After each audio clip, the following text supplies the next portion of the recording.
大家好，我係招仔，歡迎收睇觸礁。觸礁3日冇同大家見面啦，唔知大家過成點呢？呢排好忙啊，我都唔係唔想拍片啊，不過真係唔得閒。呢排天氣涼咗啊，記得出街着多件褸，唔好病啊。你哋個馬會戶口點啊？好似個天氣咁涼咗一截啊，定係盆滿缽滿啊？分享今日足球個人投注之前啊，都要講聲啦，要年滿18歲，同埋唔好非法或者海外投注啊。有沉迷賭博問題，記得揾人求助啦。分享之前就梗係要進行回顧啦。唉，唔知係咪真係改錯咗頻道個名呢？我哋又觸礁啦，同上次幅圖一樣，而家7連登啊。咁到底上次登咩呢？我就係買咗利物浦對曼聯大波3球3.5球啊，最尾賽果就係1-2啊，3球收場咋。雖然呢場雙紅會啊，雙方都為呢個最終入球有貢獻啊，但係利物浦嘅加普啊3次中柱啊，再加沙拿一個大 chance miss 咗之下，大波就咁俾佢哋收咗皮啦。雖然淨係輸半格，但係都係輸啊嘛，輸就係輸，登就係登，唔會唔計嘅。今日拍得片，我自然又揾咗一場波俾大家啦。我唔介意你哋當呢場係登嘅喎。今日揀咗一場歐霸嘅賽事，就係亨克主場對不迪斯。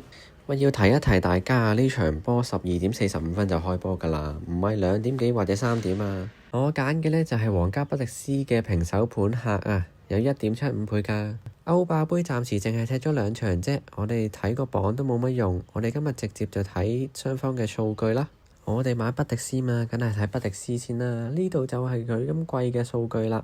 咁啊，你可以見到呢，佢淨係輸咗1場嘅啫。嗰場呢就對方攞紅牌，但係佢哋輸嘅。咁啊，淨係睇客場嘅數據啊。咁啊，佢哋嗰場輸波呢就唔見埋，和波係佔大部分啦，有4場，咁啊有2場贏波嘅。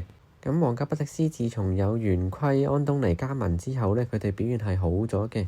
咁啱啱喺西甲呢，4日前呢就作客維拉里爾啊，佢哋一度落後0-2，咁啊憑住安東尼2個嘅入球呢，就最尾打和2-2。至於主隊嘅亨克又點樣呢？佢哋贏波同輸波嘅賽事都係差唔多啫。呢度就係佢哋嘅今季表現啦。咁呢度紅框框住嘅呢，就係佢哋今屆主場嘅賽事啦。其實佢哋主場贏波嘅場次唔係好多㗎咋。咁呢度就再俾大家睇得清楚少少啦。佢哋主場反而好似輸多過贏喎。而呢度呢，就係佢哋歐霸賽事嘅賽果啦。咁啊2場主場呢都係輸嘅。咁當然對住列治普斯納嘅賽事呢，就係次回合嚟嘅。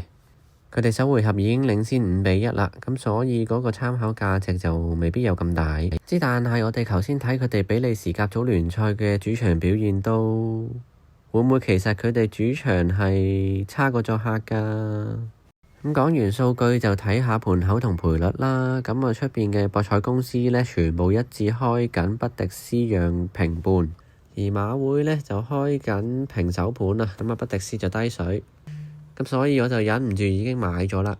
至於大細方面呢，馬會最低嗰一檔呢就係2.5球，跟住就係2.53球，最高就係3.5球。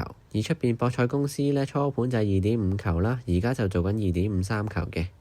咁大細方面呢，我就真係冇乜意見啦。唔知你哋又有咩意見呢？不妨留言講下我聽啦。今日分析就嚟到呢度啊。咁啊，如果覺得啱聽，又或者當呢度係登料嘅話呢，都可以 follow 下我哋呢個頻道啦。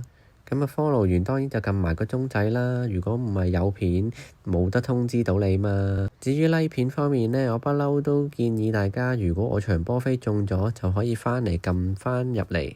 like 咗條片佢，記得今日我嘅選擇就係皇家不迪斯平手盤客。下次有心水我就會繼續再拍。多謝咁多位收聽或者收睇，拜拜。